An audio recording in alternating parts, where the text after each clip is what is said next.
Welcome back to the Champagne on Ice podcast presented by the Field of 68, and Happy New Year. We're recording this on New Year's Eve 2023, but by the time we release it, it'll be 2024. So Happy New Year to everybody listening. Hope the holidays have gone well for everybody. I'm Kyle Tausk, joined as always by my co-host Mike Farmer. Mike, how's the holiday season treated you, my friend?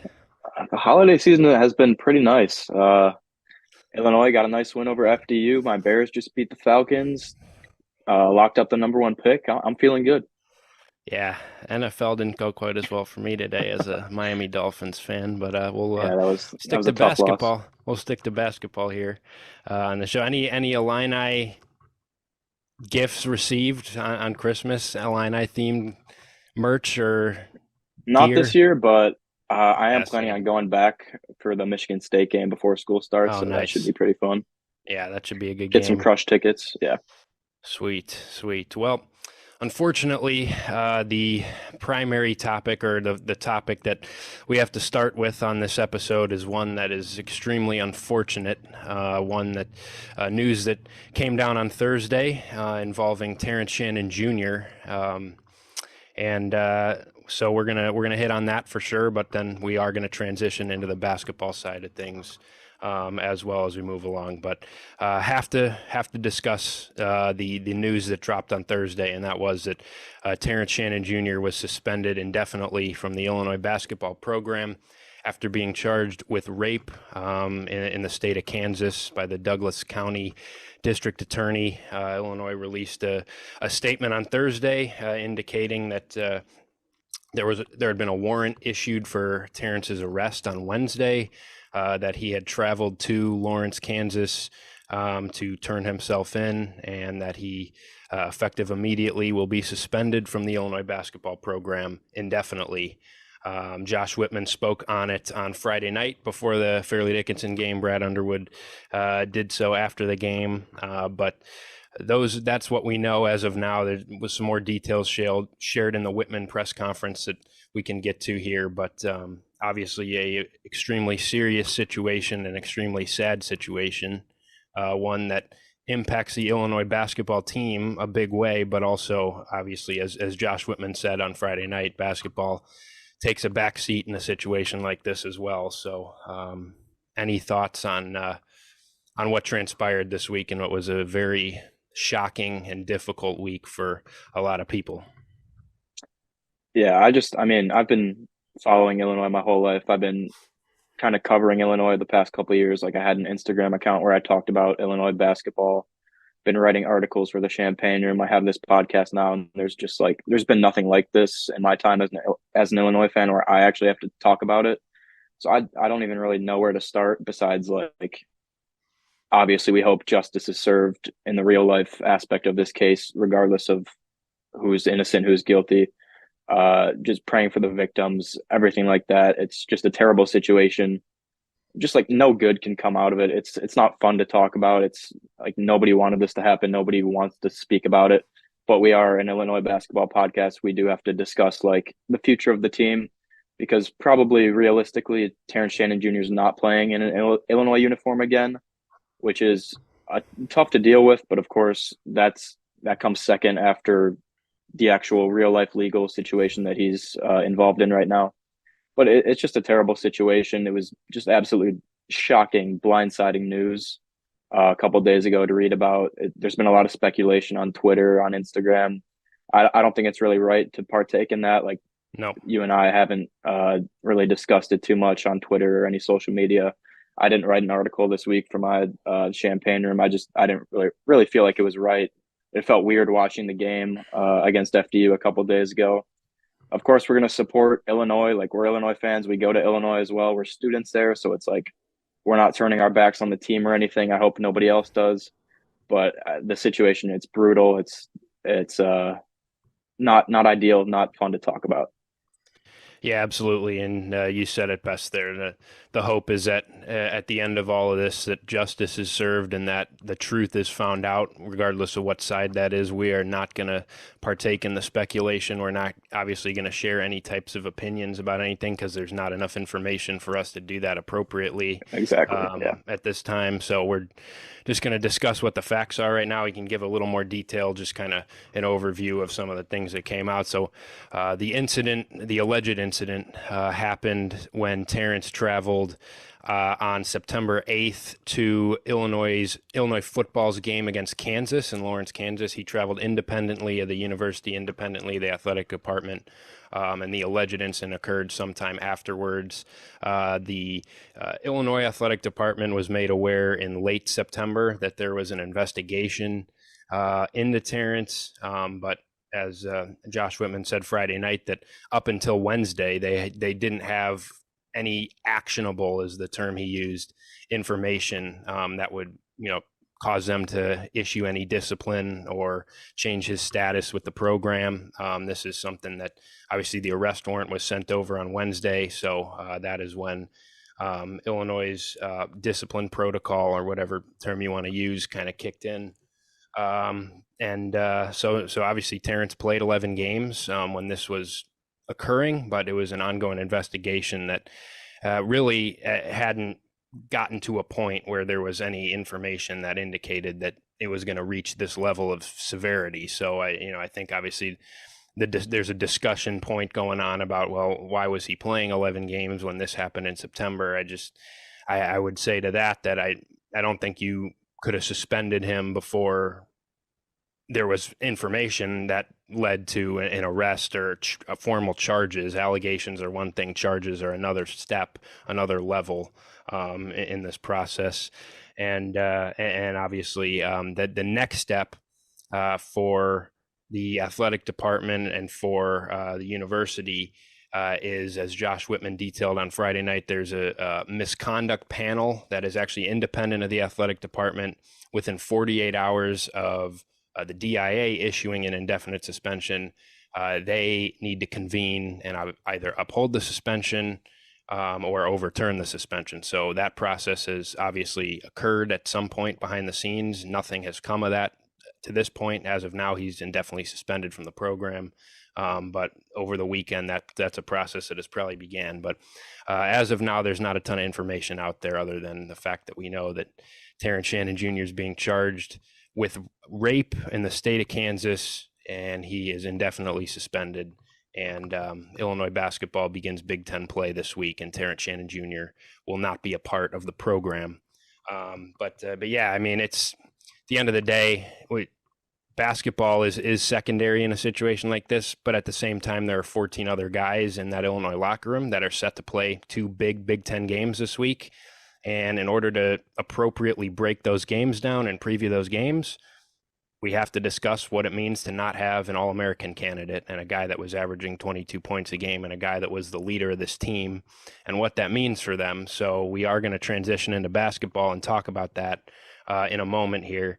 And it's going to be impossible to talk about it without mentioning it within the framework of Terrence Shannon Jr. is no longer with the team and what that means. So that is an overview of things, and it is a situation that is extremely sad to even be discussing here when we could be discussing much brighter and happier things. So anything else to add? I mean, initially I was like, he gets accused of rape in September, and there's like the school is receiving details. How is he playing? How is he on billboards? Like, people are asking, why is he being pushed, like marketed so much if they're aware of like these potential charges? But to me, it seems like you said, they didn't have enough information. They didn't have proper details, like from the police, from Kansas DA or whatever it was. So it seems to me, at least, like Underwood, who was, I think Josh Whitman said Underwood was like independent. He's not really involved in this at all. He's not involved in Shannon getting suspended. But it does seem to me like Whitman and the rest of like the board, the misconduct policy, it seems like that kicked in, and I think they did a fine job with that. I think Whitman's press conference was really good too. I think they've handled the situation fairly well for like how blindsiding and how shocking it was. So I think that's at least one positive. Like, the whole fan base, the media got caught off guard. But Whitman and the rest of the people, the rest of the school are working behind the scenes, and I think they've done a pretty good job of just like somewhat handling the situation as it's like shockingly come out.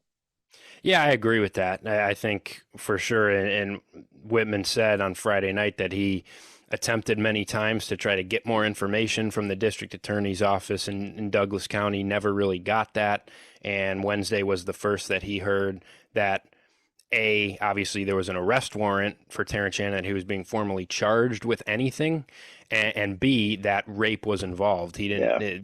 They had no idea that it was that severe of a charge, or of a situation at that point. I believe what Josh Whitman said on Friday was that they were made aware of an incident involving inappropriate touching, and so obviously that could be a lot of different things, and that's something that at that point was just an allegation and an investigation, and at that point it would be unfair to Terrence Shannon to pull him out of the program for something that had not reached a level where he was being formally charged or that anything had been proven or anything of that sense. Because at the end of the day, due process does have to play out, and Terrence Shannon is, through his attorney, is maintaining his innocence right now.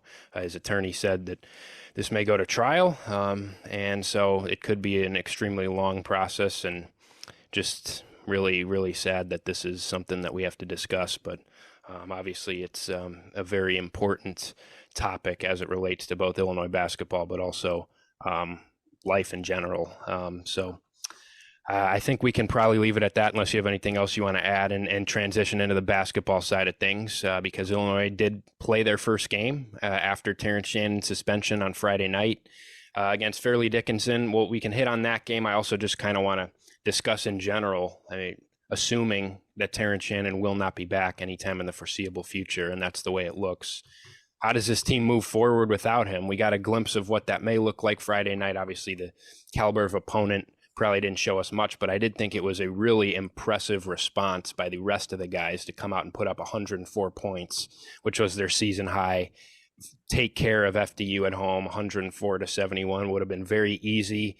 And you couldn't have blamed anybody if they played distracted, that if they maybe looked uncomfortable, didn't look like themselves out there on the court, because that's a situation that is just unprecedented, and that's their teammate that they just found this out about a day previously, 36 hours before the game.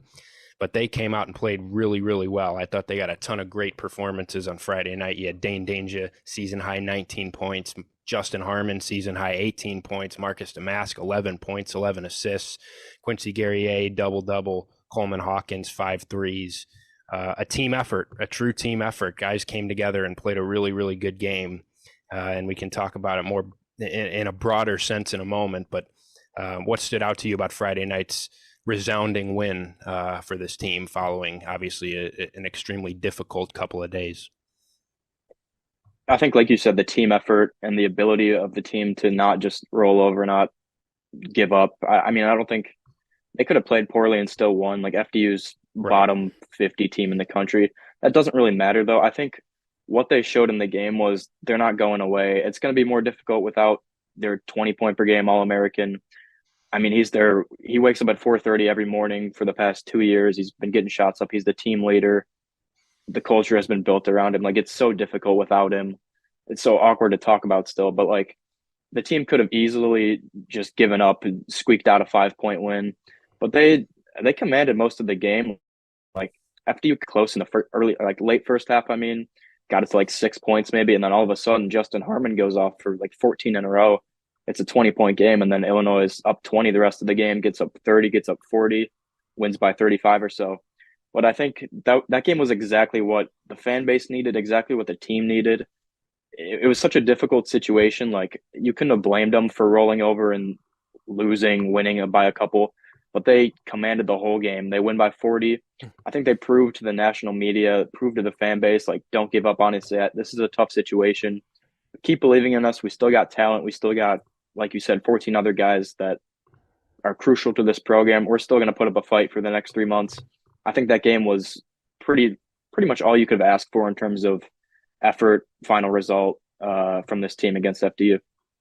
Yeah, totally. And individuals really stepped up and played really well. I think a couple guys that I'd want to highlight. Ty Rogers for one, 15 rebounds, 10 points, Yeah. 15 rebounds, 5 assists. I thought he had his best game as Illinois' quote unquote point guard in this one. Early in the game, I thought he was making a lot of really good decisions as a playmaker, and his activity on the glass, and that's been all year. This isn't the first time that that's happened. His activity on the glass, especially the offensive glass, has been unbelievable, and he feels like he's starting to get more comfortable in the role that he's playing. And now that role may change a little bit without Terrence Shannon out there, but I thought he was really good. He was aggressive on offense at times as well. I know he missed some shots, but he hunted out some matchups, and I thought he really just kind of looked a little more comfortable and just in command of things than he has in certain other games. And obviously, the level of competition maybe has something to do with that, but he was really good. Dane Danger coming in, a guy that has just been in and out of the rotation,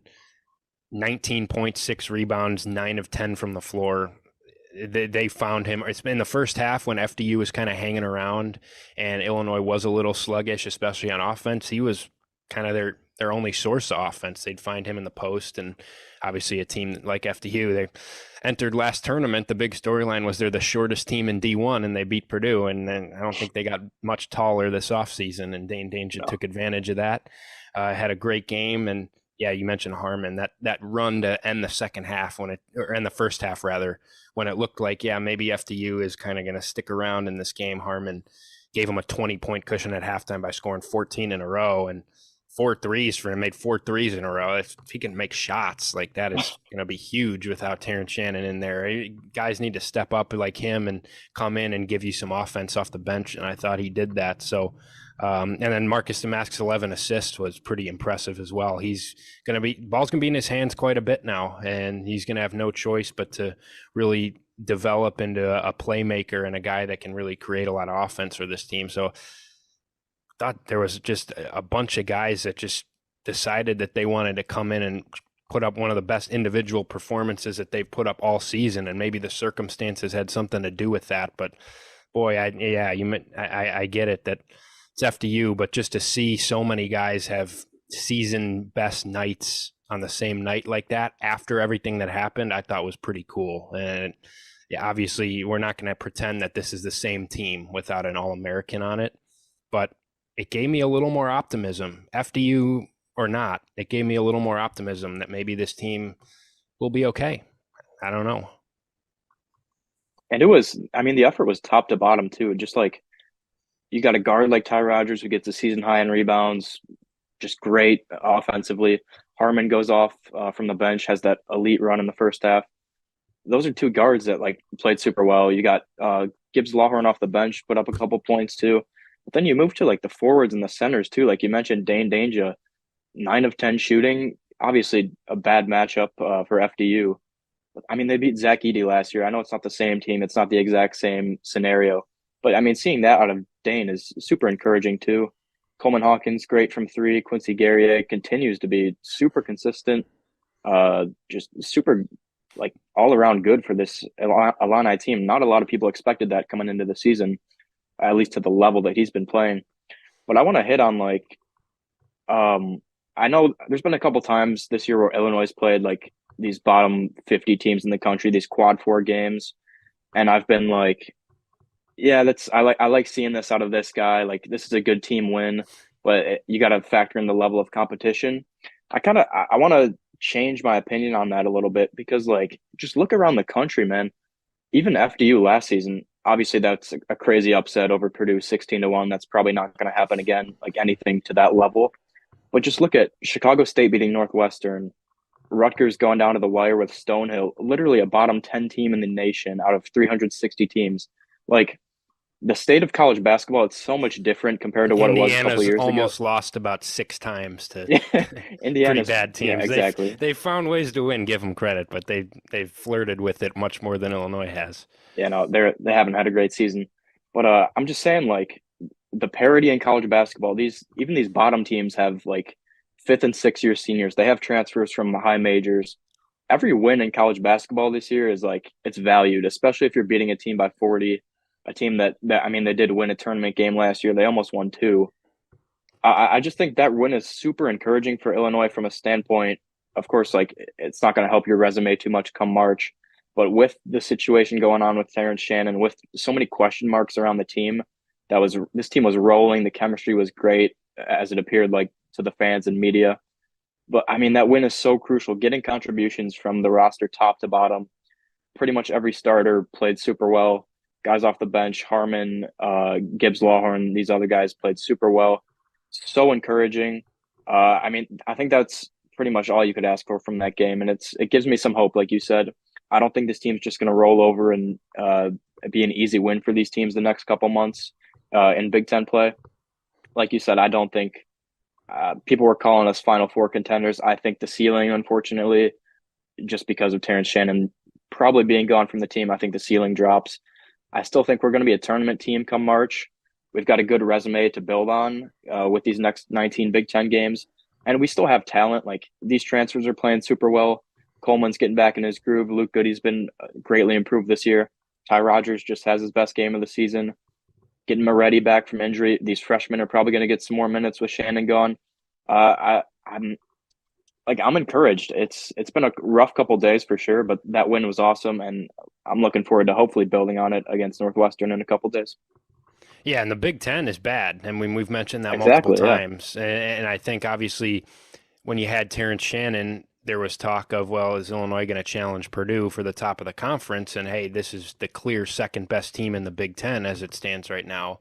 And like you said, I think you have to be realistic with yourself, and you're probably not going to reach that capability anymore without Terrence in there. But I think he could still finish top four. That's how bad this conference is. Like I don't know if I see four better teams than this Illinois team. I mean, maybe you could list off four or five, maybe that would be arguments. But I still think that this team has a lot of talent, like you said. Brad Underwood can't stop talking about how much he loves the connectivity of this team and says it's the most connected team he's ever coached. And he said that even after this whole thing has gone down, said it Friday night after the FDU win. And it feels like that. You saw that on Friday night, that they really didn't skip a beat when they easily could have. And 21 assists on 36 made shots, and ball moved really well. And it just felt like guys were out there playing for each other. And man, if you get that team effort night in and night out, I think this group, Terrence Shannon or not, can do a lot of damage, especially in a conference that looks extremely weak right now. But kind of on the same lines, I do just want to talk a little bit about it from a broader sense in terms of, thinking about expectations for this team heading into to Big Ten play, which restarts on Tuesday against Northwestern. We're going to preview both games coming up this week. Northwestern at home Tuesday night and at Purdue on Friday. But first, I just want to talk about, in a bigger picture sense, 19 Big Ten games to play. Illinois currently sits at 10-2, 1-0 in conference. And as of now, everything that we know as of now indicates that they will not have Terrence Shannon Jr. for the foreseeable future. So operating under that knowledge, what does this team need to do? Which guys need to step up? What does this team need to look like without him on a night-to-night basis to reach whatever this group's ceiling is in a Big Ten that seems very winnable? What do you think some of the keys are for this group minus Terrence Shannon to achieve still a lot of success in Big Ten play? I think obviously the first thing you're going to look at with the loss of Terrence is like, of course, the 20 points per game, the however many assists, like elite transition game. He gets to the hoop at will. He's such a good player. We're assuming he's, based on what we know, he's probably done for the season, which is super unfortunate. Terrible situation, as we've said. But this team, I think, like you mentioned the chemistry. You mentioned like keep the locker room. There's been situations the past couple of years, not really related to this at all, but just it's happened where Illinois kind of loses the locker room. Apparently, guys are transferring mid-year. Questions about who's like bringing up the ball, who's taking shots per game. But I'd say one, just keep the locker room. It appears they've done that. Brad Underwood's saying this is like the best culture, best connectivity, like you said, that he's seen in a team that he's had at Illinois in his couple of years at Illinois. So I'd say number one is that just don't listen to the media, don't listen to the fan base. Really, just stay positive. Brutal situation, but you still got to play basketball. You got to get through it somehow. But the number two, I would say, people are going to look at the 20 points per game that you're losing, like I said. But I think we have the offensive talent to reproduce that, just coming from different from different angles. Like if Ty Rodgers is getting more involved on the ball, if Damask is creating these plays like he was against FDU with those 11 assists, Coleman Hawkins is coming out of his shell a little bit more. But I think the offense is going to be somewhat fine. But I do think the defense, like you're losing a 6'5" guy that can guard the number one guy on every opposing team, lock him down, get steals, and that like parlays into transition offense, fast break offense. I think somebody has to step up on defense. It's going to be tough for somebody like Dre Gibbs Lawhorn to step up and be an immediate impact on defense, but he's going to be getting more minutes for sure. And I think his offense, like we saw 9 points against FDU, he can hit threes, he can get to the rack, he can run in transition. He's super athletic, explosive. But I think defense is going to be the main concern. Like you saw against FAU, you give up a ton of points. Tennessee puts up a lot on you. You kind of shut down Missouri. That was a pretty good defensive effort. You look good against FDU. They are a bottom whatever team in the country. But I think the defense is going to be the main concern. You're going to have Ty Rodgers is going to have to step up, maybe guard the best opposing player every night. Damasi is going to have to step up. Harmon is going to have to step up off the bench. It's going to be interesting to see, is Luke Goody starting? Is Harmon starting? Who's going to be playing that 2 or 3 position, and who's going to be guarding like these really good wings in the Big Ten that there are this year? So I'd say those are my two main concerns, just like defensive effort night to night, and of course just staying positive in terms of the locker room and the chemistry and the culture. Yeah, I agree with both those things. I think from a personnel standpoint, the biggest thing to look for is really the backcourt depth within this team, which I think you looked at it on paper preseason and you felt pretty good about it. But now since your Harris is redshirting and he's not in the mix, Nico Moretti's still injured, is a guy that, even if he is healthy, is he a guy that's going to give you quality minutes against Big Ten opponents? We haven't seen that yet from him. It'll be nice to get him back if Illinois does, just to add another guard and another guy that you can put the ball in his hands and create offense. I thought he had a nice stretch before he got hurt, but it's not a guy you can necessarily rely on to fill a big role at this point. Maybe he proves that down the line. But guard depth on this team is going to be questioned now. And you have Ty Rodgers, who I think is playing some of his best basketball right now. You have Justin Harmon, who has been fairly reliable. But you're going to need more than that. And I think the guy you look at is Dre Gibbs Lawhorn, a freshman who has all kinds of talent. And we know how gifted of an athlete he is, how gifted of a scorer he is. But Brad Underwood hasn't trusted him much this season. And I think that there wasn't necessarily a reason to force him into the lineup when you had obviously Terrence Shannon out there and you had a group that was playing really well together and you had a rotation pretty well established. But now I think he needs to get a longer leash, and I think that he's going to have no choice but to establish himself as a key member of this rotation. And I also think that he has a skill set that Illinois is really going to need on the offensive end, because let's be honest, outside of Terrence Shannon Jr., Illinois doesn't have a guard that's necessarily going to create his own shot or break a defense down or drive and get to the rim at a high rate. And I'm not saying that Dre Gibbs Lawhorn needs to have all that on his shoulders as a freshman, but he's capable of doing that. He has the athletic profile to do it. We've seen him show flashes of being able to do it. And if he can start to develop a little bit, all of a sudden you have a guard that could be a really key piece off your bench, a guy that can give you scoring in spurts, a guy that can give you maybe some of that drive and kick ability that Terrence gave you getting downhill, that can spark an offense. And I just think that he is going to be really important in Big Ten play, because I just don't think you can afford to be giving him DNPs or playing him 2 minutes anymore. He's got to be a part of this guard rotation because you just don't have a lot of bodies at this point. And so I'm really curious to see how much he plays this week against Northwestern, against Purdue, and if he really starts to settle in, because he hasn't really had a chance to. And maybe there's good reason behind that in terms of Brad Underwood not playing him. And I think there was, when you had everybody in the fold and the way that Illinois was playing. There's no need to fix what isn't broken, right? So, but now all of a sudden you lose a guard, you lose your best guard by far. And he has so much potential on the offensive end that I think he's going to be a guy that wins you a game or two in Big Ten play just by coming in off the bench and giving you 17 points and breaking a defense down and getting to the basket and showing off his athleticism. So I'm curious to see him. He's he's a guy that I have circled on this roster that he really needs to step up and establish himself. And I think that there's going to be minutes for him to try and do that. But really, I just think at the end of the day, you lose your alpha, you lose your guy that is averaging 22 points. That it was no doubt that this was Terrence Shannon's team. And you lose that midseason, and that's difficult to do. I don't necessarily think that all of a sudden one guy needs to step up and take on the Terrence Shannon role. I just think it needs to be a team effort, as we've seen, as it was against FDU. I think you have a lot of older guys that are capable of stepping into leadership roles, that are capable of being consistent contributors. Maybe nobody's going to give you 30. Maybe Marcus Demas does it again, or Quincy Guerrier gives you 28 like he did against Missouri. I'm not saying that's never going to happen. But no one's going to give you a consistent 20 plus. But can 5 guys give you a consistent 10 to 15 every night? Like that to me is the key. I think the balance that we saw against FDU, the ball movement, the connectivity that we saw with the passing and 21 assists, and that's the blueprint for this team, because I think you got a lot of pieces that are interchangeable and that can any given night play really well and be consistent and are older and experienced.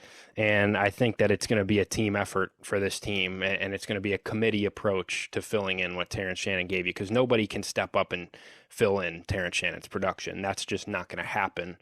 But I think that collectively you can play to a level that masks his absence in a way. And I think that this team still has a lot of depth and a lot of different pieces that can hurt you, but it is going to take guys just doing a little bit more than they were doing, and their role is going to increase a little bit more than it was, but only a little bit more for each guy is what it's going to take. And I think Illinois can still be pretty good, but it's going to take a collective buy-in that I think I'm pretty confident that this team is capable of providing.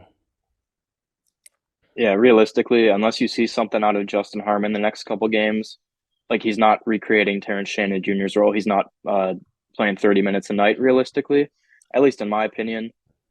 I think you're totally right about Drew Gibbs-Lawhorn, about maybe seeing Nico Moretti come back and get some minutes potentially. But it's so interesting. It's why the Sincere Harris redshirt was such a big topic at the start of the season. Like, I remember saying on this podcast, there's a chance there's injuries. There's a chance somebody transfers, gets suspended. Like, obviously you can't predict what happened with Shannon. You're not going to predict Moretti's foot injury, but it leaves the Illinois backcourt so susceptible to just depth issues now. But I do think we have the talent. I think Drew Gibbs-Lawhorn is going to have an increased role for sure. And like I was saying about his defense, I think that's going to be a main concern. I think when he's in, the defensive ceiling of the team falls a bit, but I think the offensive ceiling, like you're saying, I think he does have the potential to win us some games. Like we saw the first game of the season, he's hitting threes, scoring in transition, getting to the bucket, and he goes for double digits in that first game, I believe. But then the past 18, yeah. But then the past 4 or 5 weeks, he's pretty much been out. Like he's had a couple minutes against these lower tier teams, a couple minutes against some of the big teams. But he's going to have to get in rhythm, and it's going to have to happen quick if Illinois wants to have continued success this season. It's really good to see Justin Harmon step up, even though it was a bit of a fluke 14-0 run by Harmon himself. But still, that's really good to see. Get his confidence up, get him in the right mindset. He's not going to be replacing Terrence Shannon. He's not going to be recreating Terrence Shannon's play style. I think you're completely right. The identity of this team is going to have a total shift on offense, at least. I think it's going to have to be more assists, like you mentioned. The 20 assists versus FDU is super encouraging. We're going to have the ball popping. Different guys are going to be doing it every night. But I do think you're going to want to see, like you said, the 10 plus a night from Coleman, from Quincy, from Damask. Maybe Dane gets going somehow against some of these weaker Big Ten teams that don't have great front court depth. But it's going to be night to night. Somebody's going to have to step up big some nights. Some guys are still going to take back seats. Terrence Shannon's playing 30 minutes a game. It's not like we lost our best player. It's not like we lost our entire starting lineup. Like you're saying, it's going to be every player increase their roles a little bit. It's not going to be one guy just completely recreating who Terrence Shannon Jr. was. That's not possible. He was an All-American caliber player. It's going to be so interesting. Northwestern's a solid team. rivalry game. Like who's gonna be stepping up this game? We've got a bunch of fifth year seniors. We've got Coleman and Luke who have been in the program for a while, and then after that you move to Purdue. Like I don't want to draw conclusions about the FDU game like completely because it's 40 minutes without your best player. We're not seeing what we're going to see for the rest of the season most likely. And the But I am competition's going to step up a big exactly, yeah. notch, you know. Yeah. But like I said, I'm still pretty encouraged. Like I think this team has the capability to still make a tournament. We've seen 40 minutes without Shannon. Can we win a tournament game? I don't know. Can we really compete in the Big Ten? I don't know. We're going to have to see. This is all just like speculation right now. We don't actually know. Is this team still going to be like super elite? Are they still going to be playing at a high level? We don't know, but I think we both agree they have the potential if the collective team effort raises up another level and steps up a little bit with Shannon gone. Yeah, and we just don't have a sample size to really speak on that. And I think we will have a much better idea after this week when we're talking next week about what does this team truly look like without him against competition in the Big Ten and against the number one team in the country on the road. That's about as big a test as you're going to get. And so we'll see that. But yeah, I agree with you. And I think especially when it comes to just what Terrence provided individually, like I think obviously you're not going to be quite as lethal of a transition team without him because he's a one-man fast break and he's probably the most electrifying player in transition in the country. But you still got a lot of athletes and guys that can get out and run and play a fast style. That shouldn't go away. You shouldn't all of a sudden become a really slow-tempoed team that gets bogged down in the half court, because I think that is not really where you want to be with as a team that still hasn't established a point guard. And so I hope that Illinois doesn't necessarily change everything they're doing stylistically just because Terrence Shannon's not there, even though they may be just a little bit less effective in some of those certain styles. But yeah, it's just like Coleman Hawkins is a guy that, listen, like you go back to the offseason and it was Shannon and Hawkins were being talked about together. When you get both of those guys back from the NBA draft process, obviously Terrence Shannon has proven that, let's face it, he's a far better player at the college level than Coleman Hawkins is overall. But all of a sudden now this is Coleman's team theoretically. And I think he's played really well here recently. He started to look healthier, play a lot better. After the first 5 games where he didn't reach double figure scoring, in his last 4 games, he's been in double figures every game. He's shooting 45% from 3 over his last 4 games. He seems like he's been more assertive. Obviously, he's going to be a defensive anchor and a guy that makes it go on that end. And he's a guy that I think needs to step up and be that kind of, if you want to call it, number one guy when, I'm not saying that he's going to be your top scoring option every single night, but he's kind of got to take control of this team a little bit to me. I think he's the guy. He's been in the program the longest. And obviously you mentioned the defensive impact of Shannon. I think obviously you're getting a athletic freak of a wing, 6'6" long, can guard guards, can guard wings, physical defender, guy that chases guards around screens, is just as good a defender as you're going to find at the wing position. You lose that, it's tough, but this should still be a really good defensive team. I don't think losing one guy means that all of a sudden you should go from great defensive team to poor defensive team. I think that there's enough on this roster still to be a very good defensive team. Still a lot of length and size and physicality. And you got Ty Rodgers, who I think maybe takes on tougher assignments now, but I think he's capable of that. As you guys know by now, we've partnered with BetMGM Sportsbook for this college basketball season. We're going to be using BetMGM lines to make all of our picks and predictions throughout the college basketball season. And we are going to have special offers for you, the listeners and the viewers on the Field of 68 each and every week during the season. If you haven't signed up with BetMGM yet, use the bonus code FIELD1500 and you will get up to a $1,500 first bet offer on your first wager on BetMGM Sportsbook. Here's what you got to do. Download the BetMGM app. Sign up using the bonus code FIELD1500. Deposit at least $10 and place your first wager on any game. You will receive up to $1,500 in bonus bets if that bet loses. Just make sure you use the bonus code FIELD1500 when you sign up.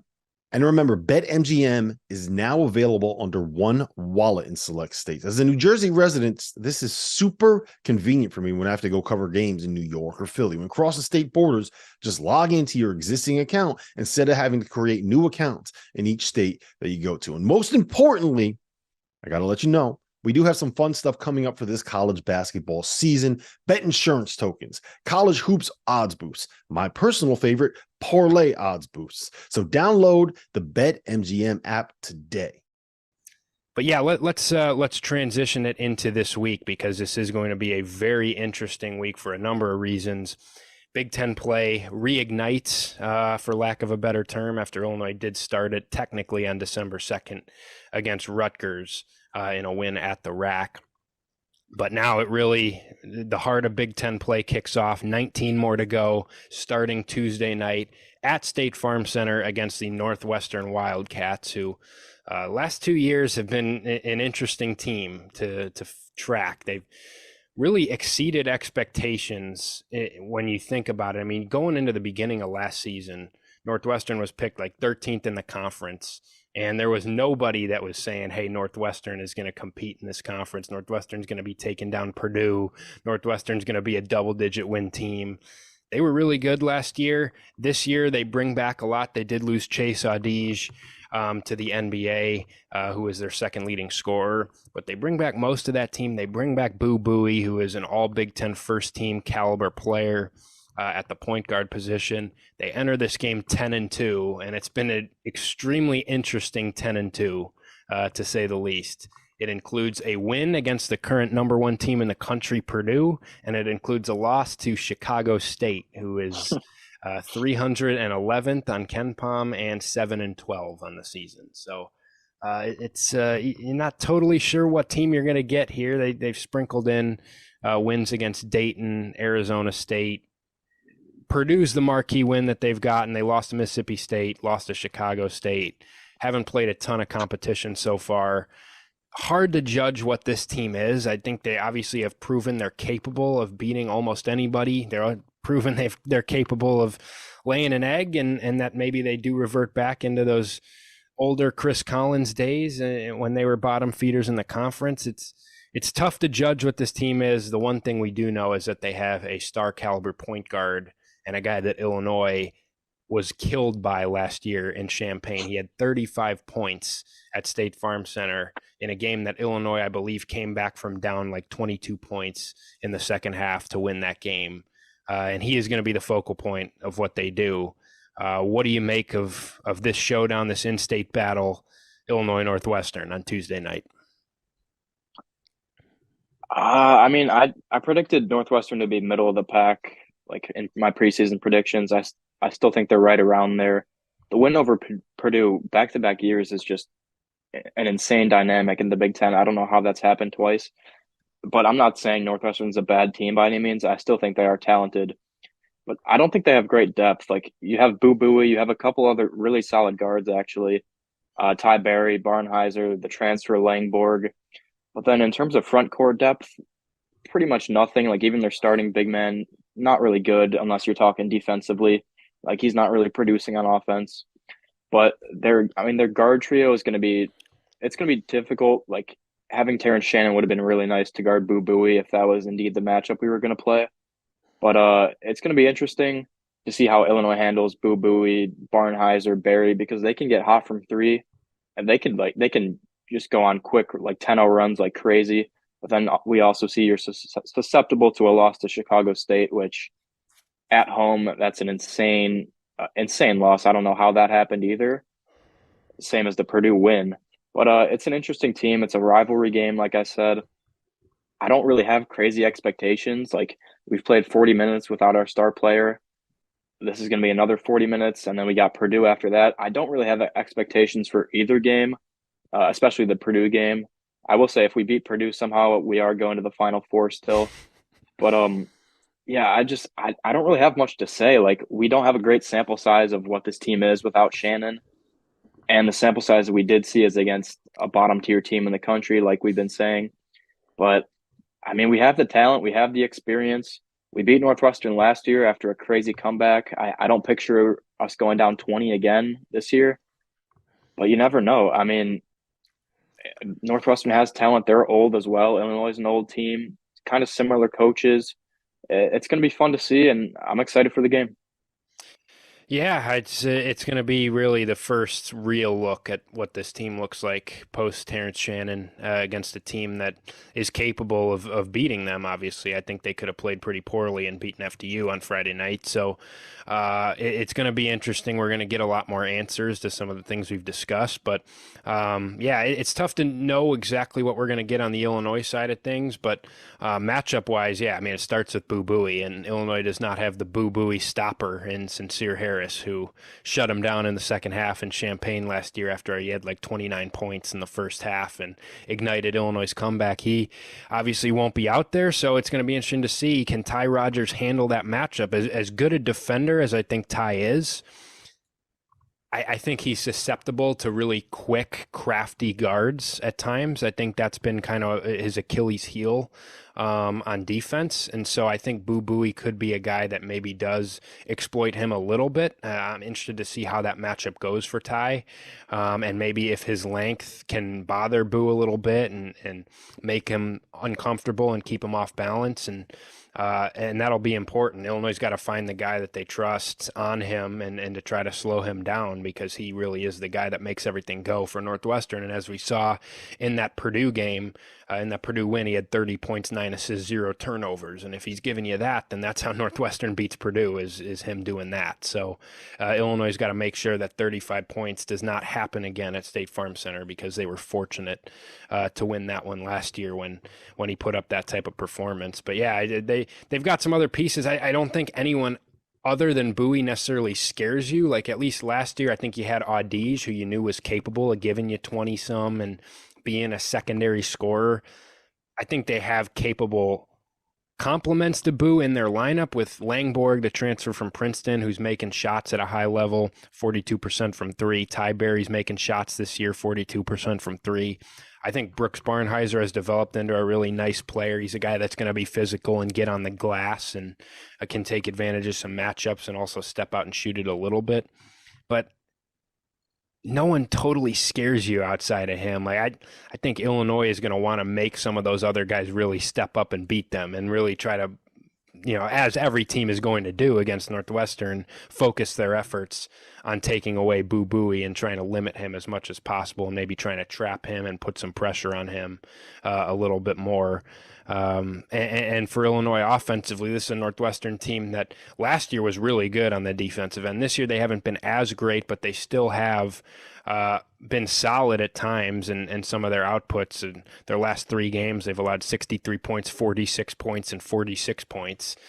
So they could still defend. Matthew Nicholson, you mentioned, a guy that they're starting big man, not giving you much offensively, but he is really good defensively, and that's where he really carves out a role on this team. And so, but yeah, I'm interested in seeing how Illinois attacks Northwestern, because as we've seen from last year's matchup in Champaign, and as we've seen from their various matchups with Purdue and Zach Edey, they're about as aggressive of a trapping team, especially in the post, as there is in the country. They're going to aggressively trap you.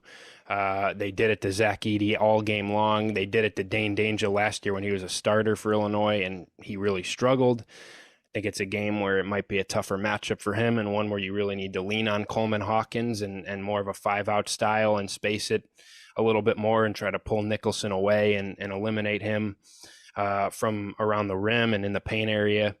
And I think, yeah, it's just hard to envision what this is going to look like offensively. I think the 104 points against FDU is great. The 21 assists in that game is great, but it's a different story against a team in Northwestern who's a top 52 defensive team analytically in the country. And all of a sudden you lose a guy who is just such a dominant physical force, and a guy that drew so much gravity getting downhill and in transition, and was at top of an opponent's scouting report every single night. And all of a sudden now it's going to be very interesting to see what Illinois looks like offensively against a team that is capable of turning them over and frustrating them. This is a Northwestern team who top 25 nationally in turnover rate defensively, and that just is due to their aggression. And another team where we've talked about it in other matchups, Tennessee and certain other games. Missouri was one of them, and Illinois handled that one phenomenally. But these teams that are naturally aggressive and are naturally going to trap you and are naturally going to be pressure ball handlers, they got to look at this Illinois team and be excited to pull that out of their pocket and really amp that up, because it's always going to be a test for these guys and these ball handlers for Illinois, and now even more so without a guy who is just so dominant on offense in Terrence Shannon. And that's something that Illinois is going to have to deal with in this game, and really protect the ball and focus on really getting ball movement and breaking that Northwestern half-court defense down, because that's ultimately where they want to get this game, is in the half-court. They're a really slow-playing team. So if Illinois can get out and run on them, even without Terrence Shannon, that should be beneficial for them. But, yeah, it's going to be interesting. Last year, these two teams split the two games, and Northwestern won in Evanston in early January. Illinois returned the favor in a huge comeback in Champaign. So probably you balance out the two games, and Northwestern probably outplayed Illinois for a majority of their 80 minutes last year. And now you meet for the first time this year, first of two times. And I'm not all that sure what to expect. You got a prediction for this game? I'm thinking low scoring. Like, even the huge comeback win last year for Illinois over the Cats was like, I'm looking at it right now. It was 66-62, 19 points in the first half for Illinois. Somehow you come back and win. Terrence Shannon had 24 in the second half, and just losing that, like, he dominated that second half last year. Of course, Sincere Harris was huge at stopping Bowie. Like, we don't win without Sincere, and we don't win without Terrence, and now somehow we don't have either of them for this game against Northwestern this year. I'm thinking low scoring again. I don't think, like, Illinois is obviously not putting up 102 points again. I'm thinking probably similar to the game in Champaign last year again, like in the 60s most likely. I doubt Bowie goes for 30 plus. I think, but I don't think we stop Bowie completely. Like, I think he's still probably 20, and he's like distributing. He's a great passer too. I'm thinking it has to be a big game for like Quincy Guerrier, because if Coleman's the starting five, which he probably will be, he's going to have Nicholson on him. Nicholson's a tough matchup defensively, like we've been saying. But I don't think they have a great matchup at the four for Quincy Guerrier. I think the guards are, of course, going to have to step up as a group. Like, Ty Rogers is going to have to continue to be solid. Contributions from Harmon and Gibbs Lawhorn would be welcomed too. Like, that would be awesome as well. Damask has to – he's got to become a better shooter. Like, I'm confused where the three-point shooting has gone for him. He was like career around 36% in 4 years at SIU. And I don't know what he is this year, but it hasn't been pretty. Like, even Guerrier has stepped up from where he was early in the season in terms of three-point shooting. So I think Damask has to step up as well. But I'm thinking, like, I don't think we win this game. I think we go 0-2 this week. Obviously, a loss to Purdue is probably expected. Beating them would be absurd. But I do think Northwestern gets the better of us. I'm going to say like 68-62. I think we keep it close. We're not going to get boat raced or anything. But I don't think we'll have the firepower right now in January without Shannon. I think as the season progresses, as guys get more comfortable, there's a chance. But I'm not too confident right now. I think Northwestern's defense is going to be too much without Shannon. Yeah, you mentioned Damask there. 19% from three for him is head scratching. It's odd. This late into the year, 2 months in now, you'd think that'd start to correct itself. And man, ever since that FDU game, he really hasn't gotten his shot to fall at all. So that'd be huge, and it's going to be necessary without Shannon for him to really start to find that stroke, especially from three. I think Illinois wins this game. I think that they're going to win this game. I think it's going to be close. I think it is going to be kind of more of an ugly one. Illinois is going to have some growing pains when it comes to playing without Shannon. I think Northwestern might turn them over some. But I also just think Northwestern, like, aside from Bowie, who, if you want to predict that he's going to go for 30 again, then I'll be wrong. I don't think Illinois wins if he goes for 30 again. But I think Illinois has the guys and has the personnel to make life a little bit difficult, especially in Champaign, on him. And does Northwestern have enough guys that can come on the road and make shots and beat you? I'd question that. And I think think Illinois finds a way here with another team effort, another committee approach here. I think Guerrier is a guy I circle as well, but Coleman Hawkins, I think if he continues his hot play and if Illinois controls the glass and just does enough at home defensively in this game, I think that they can get by even without Shannon here as they make an adjustment. I'll go Illinois 65-62. I think it's a one-score game. Okay. Coming down the stretch, but Illinois keeps them at arm's length. I would get a little bit nervous if you get into like a tie game with 40 seconds left. No Shannon out there. Who's the guy in those spots? If that happens in either game this week, that'll be interesting. But I think Illinois will control this one for the most of it, and I just think that home court and playing against Northwestern, and I don't know. I just have a feeling that this is a team that, as long as they're at home playing against teams that they're capable of beating and that on paper they match up with, I think that they're going to come out and play inspired on Tuesday and move to 2-0 in the Big Ten. Let's get to the big one. I would love to see that. Go ahead. I would say this is like a bold. I'm still predicting Illinois to lose this game, but I could see like potentially we've seen Illinois games where, like, whether it's Christmas break, whether it's just a random Thursday night game in the Big Ten where Illinois just comes out and they're sleepwalking for whatever reason. I think there's a chance Northwestern like overlooks this team without Shannon and kind of sleepwalks, like gets off to a slow start potentially. I don't want to predict that, but I could see that happening. Like they haven't played like too many games recently. It's been Christmas break. Maybe they come out slow. Maybe they're just expecting a defeated Illinois team without Shannon. So I could see us getting out to a hot start, like with an electric crowd. That could be awesome, and I think that could be a way we potentially win this game. Yeah, I agree with you for sure. Let's get to the big one Friday night, a game that I don't think it would be a hot take to say that a game at Purdue is the toughest game in all of college basketball as we currently stand. I don't think that'd be a hot take to say.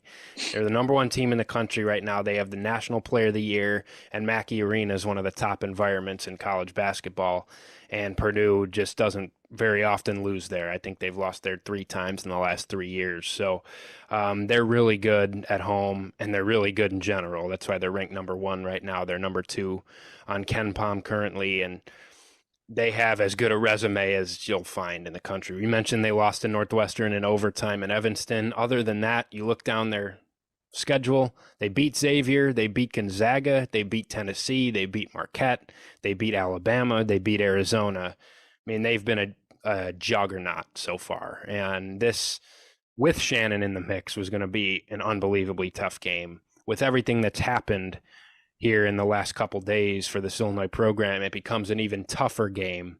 And we can break it down a little bit here, but at the end of the day, you're going to need to play as well as you'll play all season to get this win, and you're going to need every single guy to step up and play really well, play really connected, find a way to slow down Zach Edey. I mean, I don't even want to say that because it's so hard to do.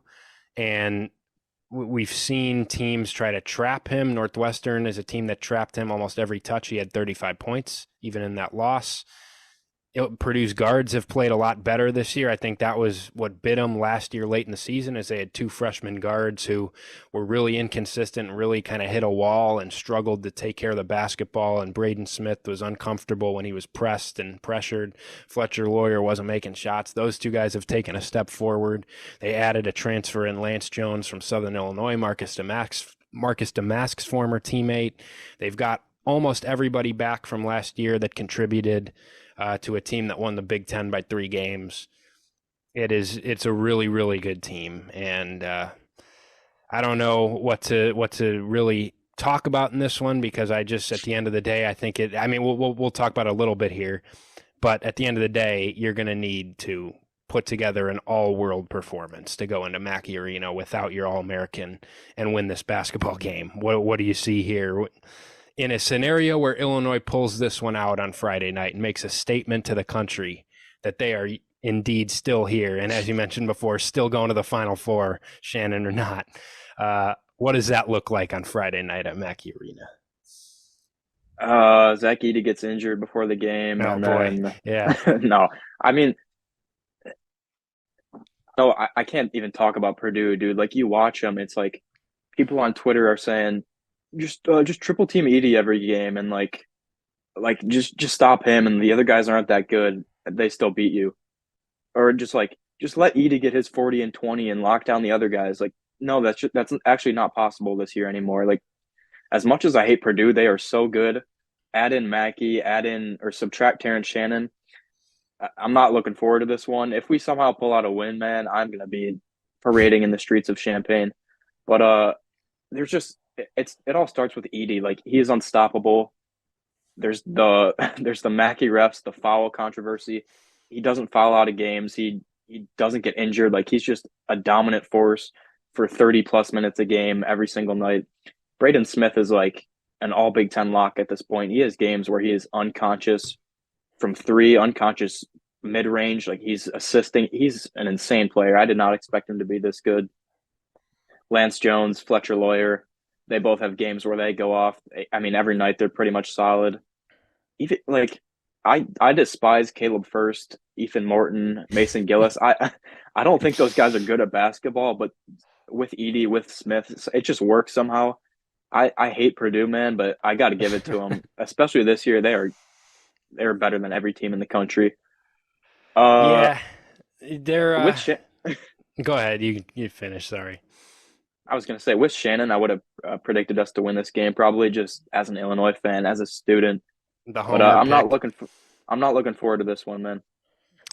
Yeah, I'm not either. And yeah, I share some of your dislike for Purdue. And it's really, honestly, at the end of the day, like, you know, as fans, we're obviously going to have this in the Big Ten with a lot of these teams. But really, if we're being completely honest with ourselves, the hatred for Purdue comes from the fact that they've dominated the conference the last 2 years. Like, it's just been watching how good this team is and how they find ways to win and how Edie finds ways to get his 30 and 15.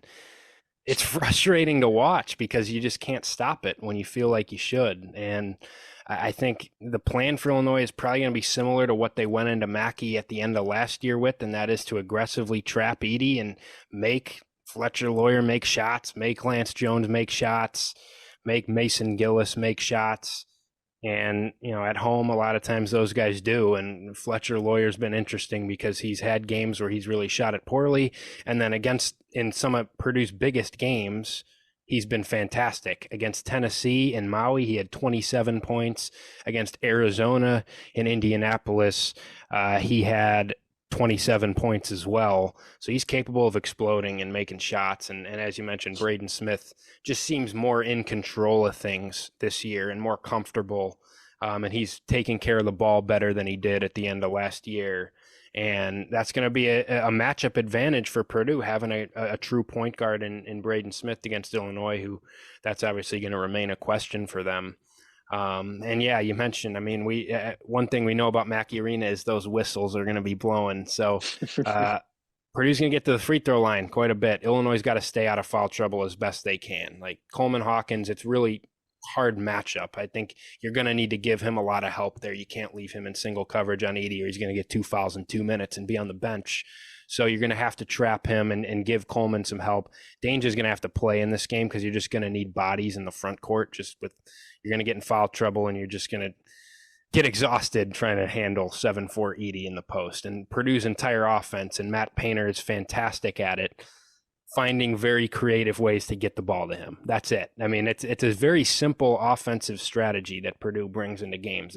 We're going to do a lot of different things, but they're all going to be centered around one thing: getting Zach Edey the basketball in deep post position and letting him score the ball or pass out of a double team to an open shooter.